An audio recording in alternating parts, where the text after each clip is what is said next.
Good morning, explorers. Good morning, and welcome to another segment of Be an Explorer, coming to you from Pierce, South Dakota. We will be continuing with our sourdough science. Jan is backstage getting ready to show us what she's got going in her kitchen. But before we do that, I just wanted to remind you of a couple of things.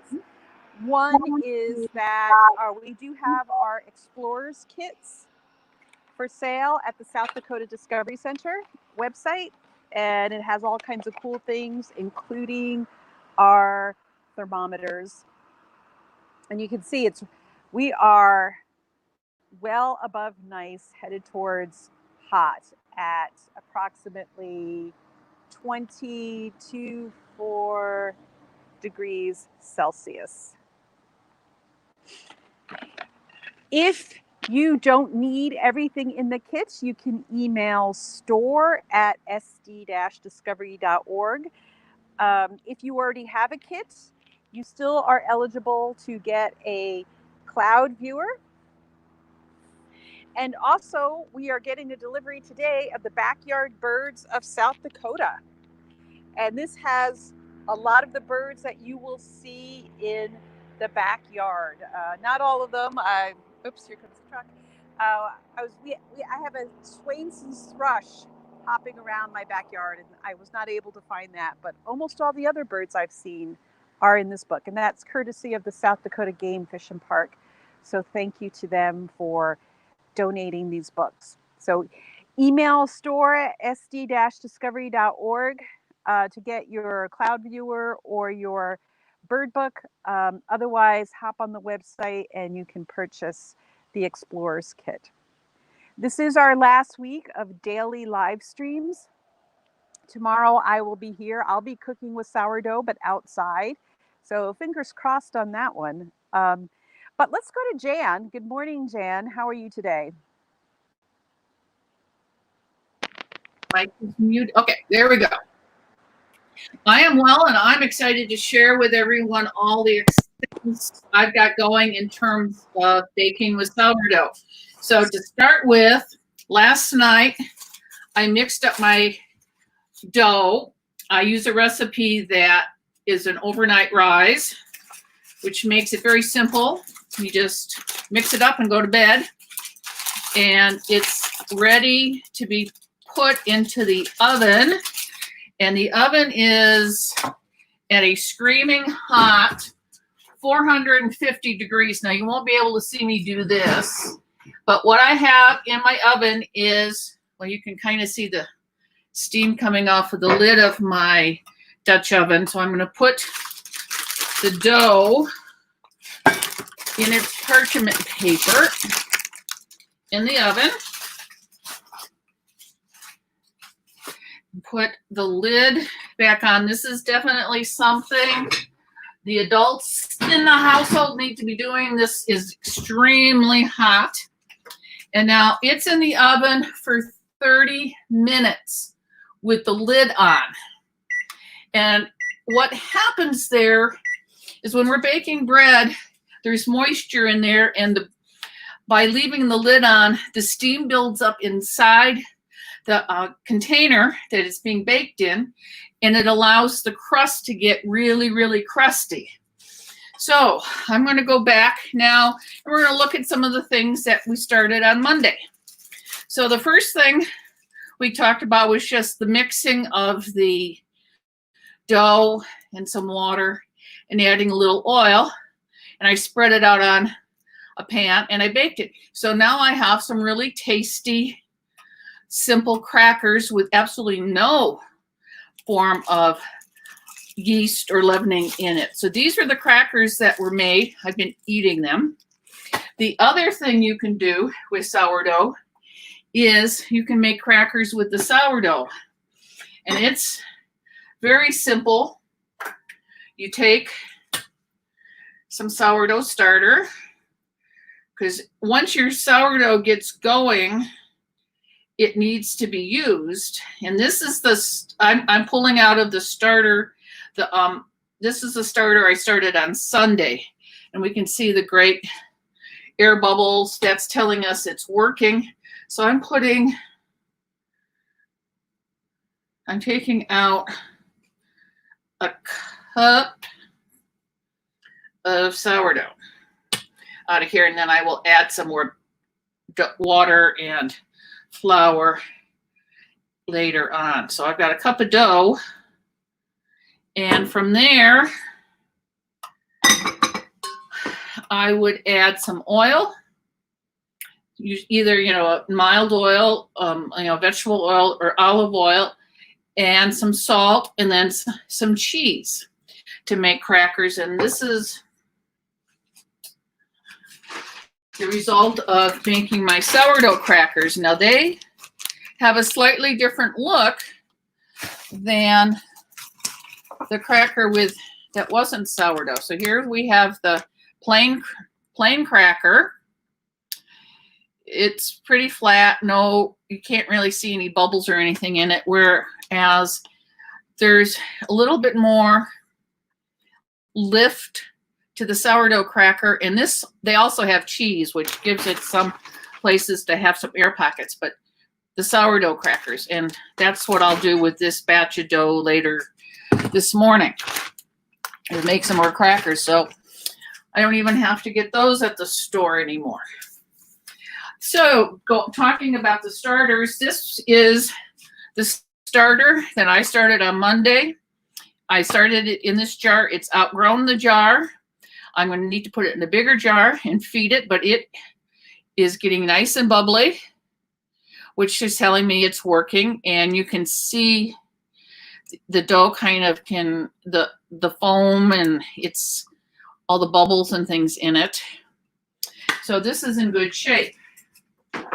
I've got all kinds of sourdoughs everywhere. And then if you recall, I told you about the packet of sourdough starter that I had bought 20 years ago on a trip to Alaska.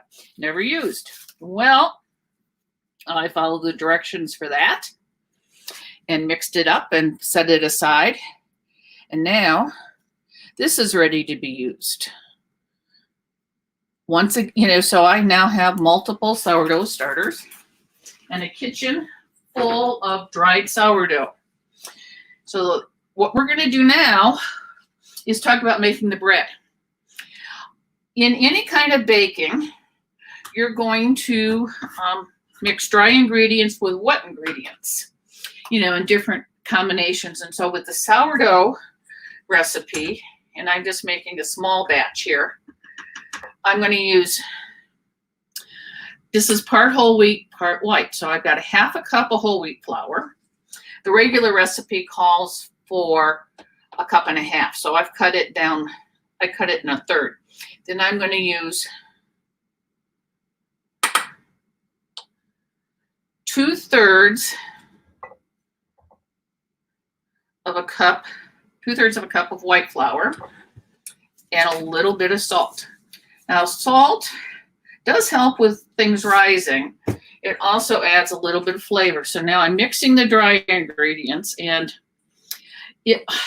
baking is a science in that typically, it tells you what order to do things in, and so that the resulting mixture always comes out. So I've mixed the flours together, and now it's time to add some wet ingredients. And the wet ingredients are a half a cup of water,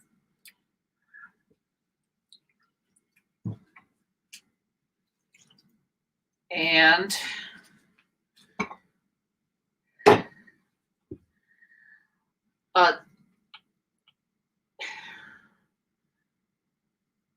half a cup of sourdough. Now this is my brand new sourdough, so it will be interesting to see what this one looks like after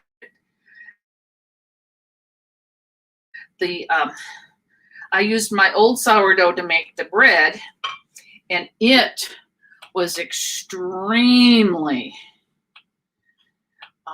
moist and rose quite high. I had it in a very large bowl, and it rose quite high. So This takes some mixing, and I mean, now I no longer just have separate lumps of, I have the flour and the sourdough and the water all mixing together. And you mix it until the flour is all worked in. And I have found over the years that it is easiest to, sometimes when you're doing this, to get it all mixed in really well, is to use your fingers. You know, our hands were the first utensils, and they still work really well because it makes it a lot easier to mix this bread up. While they call this a no-knead recipe, you still do a little bit of mixing of it in order to get the flour and the everything all mixed into a nice dough. And so it's a little bit wet, which is supposed to be, they call this a shaggy dough. And it's definitely very shaggy. So I'm going to set this aside, cover it up, and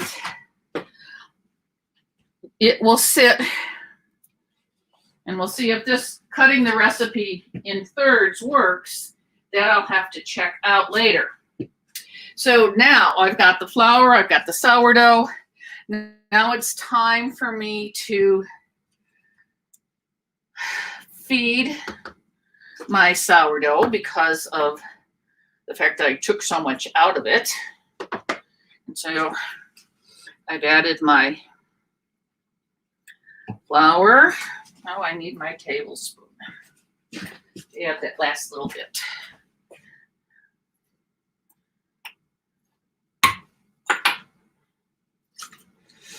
And mix the sourdough up. Now, one of the things I have found in doing this, you want to use a jar or a container that has relatively smooth sides so it's easier to get in there and mix, as well as scrape down the sides. Because after a while, and you keep this going, it does get kind of messy. The nice thing about this process is even if you don't get the flour all worked in perfectly smooth, because now it's gone from looking all bubbly to there's some lumps and bumps in it. So we are able to, and then you scrape off the spoon and cover it up and set it aside. Now that's the newer starter. My starter that I've had, actually this starter has been going since the end of March when I got back from a trip to New Zealand, and I've kept it going every day since then. And you can see it's a lot, got lots of bubbles. It's very well mature, and it smells like vinegar. If it smells like vinegar, you know you're doing, it's working, because you're getting the yeast is producing, and it's eating, and it's giving off its gases, and it's producing a very fine sourdough.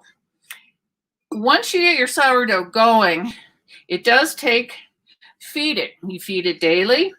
You take some out, you put some in. Now that I have multiple starters, I have way too much sourdough. So, if someone chooses to share the broadcast, and we'll be checking on Facebook, I will provide you with enough sourdough starter in this jar to get your own sourdough culture going to use at home. Baking with sourdough is similar to baking with anything else. I've shared the crackers. We're looking at a crusted bread. I also do a lot with quick breads because sourdough makes really good quick breads. It adds that tang to an otherwise, the recipes are all very good. I have a sourdough quick bread recipe that is a banana blueberry that is just really wonderful. So you take your flour and your sugar and all of the things you would use. You don't have to use as much oil because the sourdough is providing some of that. With the quick breads, you typically add an egg. And first you do your dry ingredients, then you have your wet ingredients, and like with the banana bread, you mash up the bananas, mix in the egg, and then mix your sourdough into that mixture. Put it in then to the dry ingredients, and you bake it just like you'd bake any other kind of bread. The other, biscuits and pancakes, you just are really, the sourdough is adding to the overall texture and flavor of the doughs, and it provides you with something that's really wonderful that unless you were someplace like San Francisco, you aren't going to necessarily get a real sourdough type of bread. And what's interesting is about sourdough breads is that the sourdough that I'm making here in Pierre does not taste like the sourdough you would get from a bakery in San Francisco, where they've been keeping their sourdough starters in some of the bakeries going for more than 100 years. So we had put a loaf of bread in the oven, and through the magic of TV, this is the final product. This loaf was baked yesterday morning. It's round. It takes the shape of the pan it's baked in, as most doughs do. It has a very split top. As the steam because it's so hot in there, the steam comes out and it causes the top to split and it gets nice and brown. So we're going to break into this one and see what it looks like on the inside, because that's the other thing with sourdough is as you work with sourdough, your goal is to get some very nice crust and crumb. This one has a lot of holes. They're not huge holes. Sometimes with sourdough, you will find some that will have some great big holes. This one is a little more refined. Every time I bake a loaf of sourdough bread, it's a little bit different. So I'm going to cut it in here. Again, we can see, again, this is the result of the sourdough. The holes as the dough is rising. And this has got a nice brown crust, not too thick. It's a pretty good effort. I'm still in search of a wonderful, perfect loaf of sourdough, but this is pretty darn good. I made, like I said earlier, I like to make quick breads, and this blueberry banana quick bread that I made with the sourdough, we decided, my husband and I decided that it was really the best one I've made so far. So it's a really nice, the texture of the bread was good. It held up well, and it was baked just right. So this bread is going to be part of my supper tonight. And while this is going to be tricky, we will see. I'm doing something very unorthodox in the baking of sourdough. Normally, I don't disturb my dough, my baking until later, but you can see it is in the process of baking. It's been in the oven for a little over 15 minutes, and now it's not anywhere near done. I'm going to put the lid back on, put it back in the oven, and in a few minutes, what one does is you take off the lid and let the dough brown on top. You let the bread get brown on top. So the final quick thing is we're going to look at how this shaggy dough, the shaggy sourdough, by the addition of a little salt and a little oil, turns into a very different kind of mixture. It's as you work in the oil, and so I'm breaking up the bubbles is really what I'm doing now that I'm mixing it up. So I've got oil and salt in the dough. And so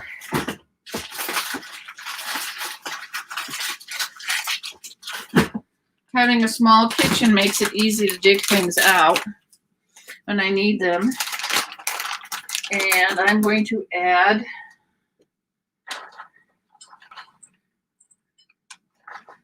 just about 3/4 of a cup of shredded cheese.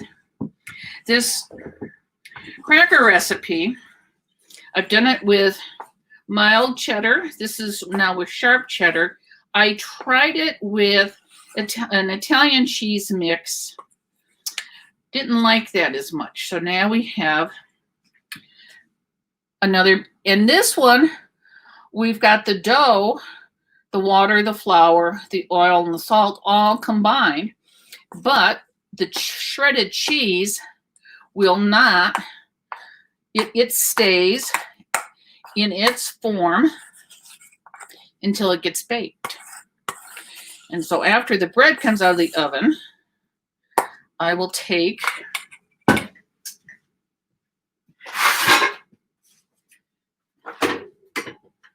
my baking sheet like I did on Monday and